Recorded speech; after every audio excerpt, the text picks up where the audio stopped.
d 사인 세타 대신에 d 탄젠트 세타로다가 경로차를 표현할 수 있다는 겁니다.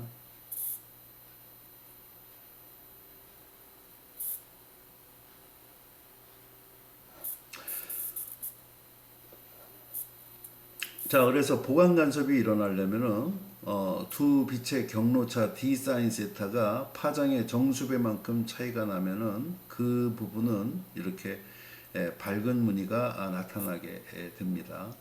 반면에 경로차 d 사인 세타가 반파장의 홀수배만큼 차이가 나게 되면은 소멸 간섭이 일어나면서 어두운 무늬가 나타나게 되겠습니다. 자, 이 그림에서 스크린상으로부터 n번째 밝은 무늬까지의 거리가 얼마나 되겠느냐 하는 거예요. 자, 이거 보면은 요 이 중간에서 쭉 스크린 쪽으로 와 보면은 여기가 센터가 됩니다. 이 센터는 무조건 밝은 무늬가 되겠죠. 무조건 밝은 무늬가 됩니다. 센터. 자, 센터로부터 여기까지의 거리는 얼마나 되겠느냐 하면은, 자, 센터가 뭐냐면은 0차 밝은 무늬입니다. 그리고 요 지점이 1차 밝은 무늬예요. 그 다음에 요 부분이 2차 밝은 무늬가 되겠어요. 1차 밝은 무늬, 2차 밝은 무늬, 3차 밝은 무늬의 표시는 M 값에 의해서 결정이 됩니다. 그래서 센터는 윗슬릿을 통해서 온 빛과 아랫슬릿을 통과한 빛의 경로차가 제로입니다. 그래서 M 값이 제로가 됩니다. 0람다가 되기 때문에. 그래서 여기가 0차 밝은 무늬입니다. 센터에서의 밝은 무늬는. 자, 여기는 1차 밝은 무늬 해갖고 M 이꼴 1 람다만큼 경로차가 발생하는 지점이 되겠습니다. 여기는 2람다만큼 경로차가 발생하는 지점이 되겠어요. 그래서 0차 밝은 무늬, 1차 밝은 무늬, 2차 밝은 무늬 이렇게 우리가 부르고 있습니다. 자, 여기가 2차를 우리가 n번째 밝은 무늬라고 합시다. 그러면은 센터부터 요 지점까지 떨어진 거리 y 값은 얼마가 되겠느냐 하는 거예요.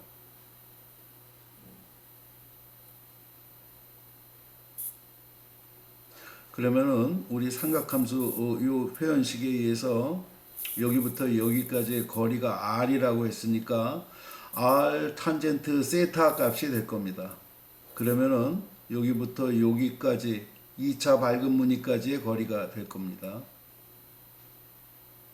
그런데 이 쐐기꼴의 삼각형에서 실질적으로 이 세타 값을 구해보게 되면은 이 세타 값이 굉장히 작습니다.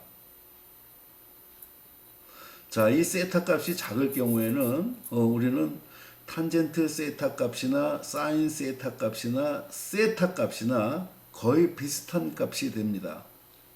여기서 세타 값은 라디안 값이 되겠습니다. 라디안 값이. 그래서 세타 값이 이렇게 작을 경우에는 탄젠트 세타나 세타 라디안이나 사인 세타나 똑같은 값이 돼요. 비슷한 값이 되기 때문에 우리 센터부터 n번째까지의 밝은 무늬까지의 거리, 수직축으로의 거리 y 값은 어떻게 쓸 수가 있냐면 우리 사인 세타라는 게 두 빛의 경로차라고 했었잖아요. d 사인 세타가 두 빛의 경로차라고 했잖아요. 그래서 이렇게 쓸 수가 있다는 거예요. 즉, 요 식에다가 요 식을 갖다가 집어넣은 겁니다.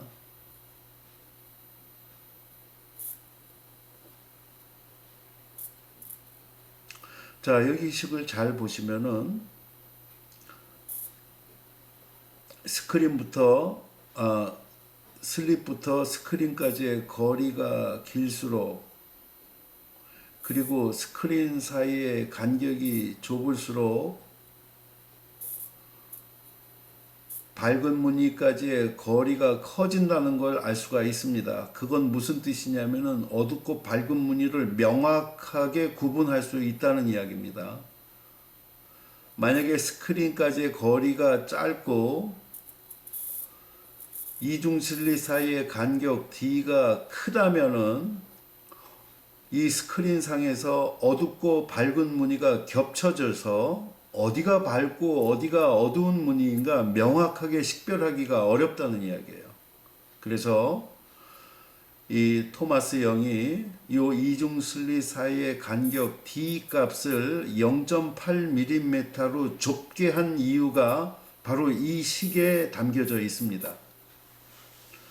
바로 보강 간섭무늬, 소멸 간섭무늬를 명확하게 구분하기 위해서 슬릿 사이의 간격을 좁게 한 겁니다. 자, 그 다음에 n번째 어두운 무늬까지의 거리가 되겠어요. 얘하고 똑같겠습니다. 자, n번째 어두운 무늬까지의 y축상으로의 거리, 센터부터 그 점까지의 거리입니다. 자, 그러면은 여기는 얼마가 되냐면은 0차 밝은 무늬 위아래로 0차 어두운 무늬가 나타날 겁니다. 왜냐하면 m 이퀄 0을 집어넣게 되면은 2분의 람다만큼 경로차가 발생하면서 소멸 간섭이 일어나서 어둡게 됩니다. 그래서 요 지역이 0차 어두운 무늬, 요 영역이 1차 어두운 무늬가 되겠습니다. 그리고 요 영역이 2차 어두운 무늬가 되겠습니다. 그래서 똑같이 이 소멸 간섭 조건을 갖다가 집어넣게 되면은 이러한 표현식을 얻어낼 수가 있습니다.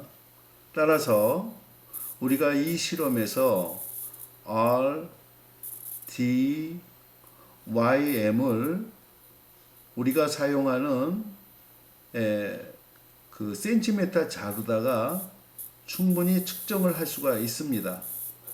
이 세 개의 값을. 그러면은 이 식에 의해서 뭘 알 수가 있느냐? 바로 파장 람다 값을 구할 수가 있습니다. 그래서 이게 특별한 어떤 그 기구를 이용해서 한 게 아니고 우리가 일상적으로 사용하는 그런 도구를 이용해서 가시광선의 파장이 4,000옹스트롱에서 8,000옹스트롱 범주에 있다는 것을 밝혀낸 그러한 영의 이중 슬릿 실험이 되겠습니다. 자, 잠시 쉬었다 하도록 하겠습니다.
자, 여기 앞에서 우리가 설명한 그러한 그 간섭무늬의 색이 분포가 여기 간단하게 표현이 되어 있습니다.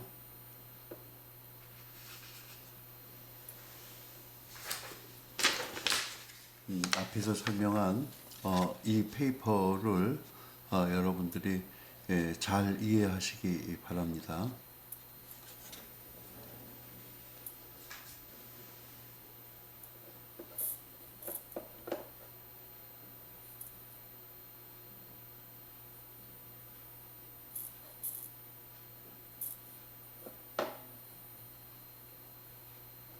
자, 이게 바로 첫 번째 빛의 세기가 되고, 이게 두 번째 아랫슬릿을 통과한 빛의 세기가 되고, 이게 세 번째 항이 바로 간섭항이 되겠습니다. 그래서 한 주기 동안의 빛의 세기는 이렇게 주어진다는 것을 보여주고 있습니다. 자, 여기 보이시죠? 이중 슬릿을 통과한 두 개의 빗줄기가 이 센터로부터 Y만큼 떨어져 있는 P점에 도달할 때 그 두 빛의 위상차 파이 값에 의해 갖고 밝은 무늬, 어두운 무늬가 나타나게 된다고 했습니다. 그래서 R1과 R2의 경로차는 여기 D 사인 세타로다가 이렇게 주어지게 되고, 요 노란색의 요 삼각형과 이 파란색의 이 삼각형은 짧은 꼴 삼각형이 됩니다. 그래서 밑변분의 높이는 밑변분의 높이가 됩니다. 이게 탄젠트 세타가 되겠죠. 그런데 이 삼각형은 아주 잘못 그린 그림이라고 앞에서 얘기를 했습니다. 이 세타 값이 매우 작다고 그랬습니다. 그래서 이 P점을 보게 되면은 이 영차 밝은 무늬로부터 첫 번째 밝은 무늬까지의 요 간격이 어느 정도 나오냐면은 약 2cm 정도가 나옵니다. 2m 떨어진 곳에서 2cm만큼 차이가 나게 되니까 이 그림은 매우 잘못 그려진 과도하게 그린 그림이라는 것을 알 수가 있습니다. 그래서 이른 삼각형이 아니고 이렇게 날카로운 쐐기꼴의 삼각형에서는 사인 세타나 탄젠트 세타나 세타 값이나 다 비슷한 값이라는 것을 앞에서 설명드렸습니다. 자, 그래서 우리가 이게 바로 그 간섭무늬가 되겠습니다.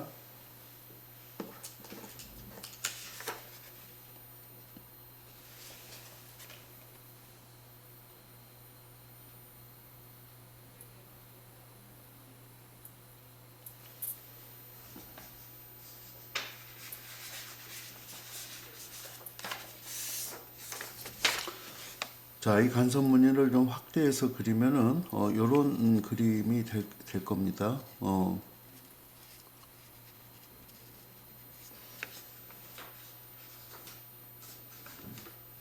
그래서 여기가 어디냐면은 y꼴 제로인 센터입니다. 센터에서는 두 빛의 경로차가 없기 때문에 4i 제로로다가 이렇게 밝은 무늬가 나타납니다. 그 다음에 센터로부터 y축상으로 플러스 d분지 람다 r 또는 마이너스 d분지 람다 r만큼 떨어진 지점에서 또 밝은 무늬 두 개가 이렇게 나타나는 것을 볼 수가 있습니다. 그래서 요게 0차 밝은 무늬, 양쪽이 1차 밝은 무늬가 되겠습니다. 자, 두 빛의 그 위상차로 보게 되면은 위상차가 없을 때 밝은 무늬가 나타납니다. 2파이 또는 마이너스 2파이만큼 위상차가 있을 때 또 밝은 무늬가 나타난다는 것을 보여주고 있습니다. 자, 두 빛의 경로차 D 사인 세타로 표현하면은 두 빛의 경로차가 람다 또는 2람다 또는 마이너스 람다, 마이너스 2람다만큼 차이가 나게 되면은 밝은 무늬가 나타난다는 것을 보여주고 있습니다. 그 사이 값은 어두운 무늬가 되겠습니다.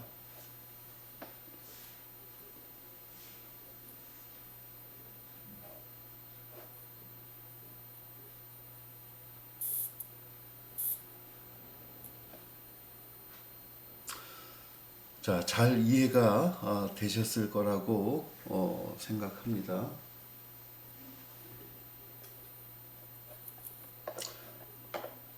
자, 다시 말씀드립니다만 이 영의 이중슬리 실험은 기하 강학의 파동 강학에서 가장 중요한 그 실험으로 프라운호퍼 회절 실험에 속하며 우리 인류 최초로 빛이 파동이라는 것을 밝히고 또한 인간들이 볼 수 있는 가시광선의 파장을 이 실험으로 구해낸 것이 이중슬리 실험의 의미가 되겠습니다.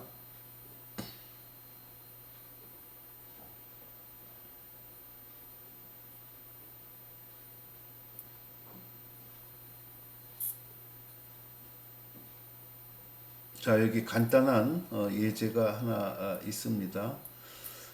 영의 이중슬리 실험을 통해서 빛의 파장을 특정하고자 한다. 슬릿의 간격은 0.1mm예요. 아까 토마스 영이 실험한 것은 0.8mm라고 했는데 이렇게 여기서는 0.1mm로 취했습니다. 자, 슬릿의 간격이 좁을수록 우리가 어둡고 밝은 무늬를 명확하게 볼 수가 있고 슬릿으로부터 스크린까지의 거리가 여기는 5m입니다. 영의 실험에서는 2m였죠. 그러니까는 어둡고 밝은 무늬가 명확하게 더 떨어져서 나타날 겁니다. 이때 밝은 무늬 간격이 2.5cm로다가 나타났습니다. 빛의 파장은 얼마가 되겠느냐 하는 거예요. 이거 우리 앞에서 밝은 무늬에 대한 표현식이 있었습니다. 이 식에다가 우리가 집어넣게 되면은 이때 이 레이저 포인트에서 나간 빛의 파장은 0.5 마이크로메타라는 것을 알 수가 있습니다. 0.5 마이크로메타는 5,000 옹스트롱에 해당되는 빛의 파장이기 때문에 가시광선이라는 것을 알 수가 있습니다.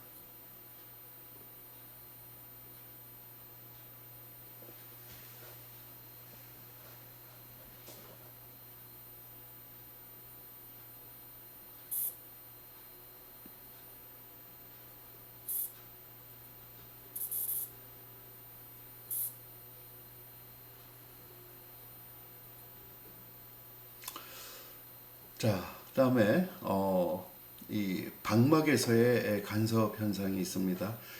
방막이라는 것은 우리가 씬 필름이라고 부릅니다.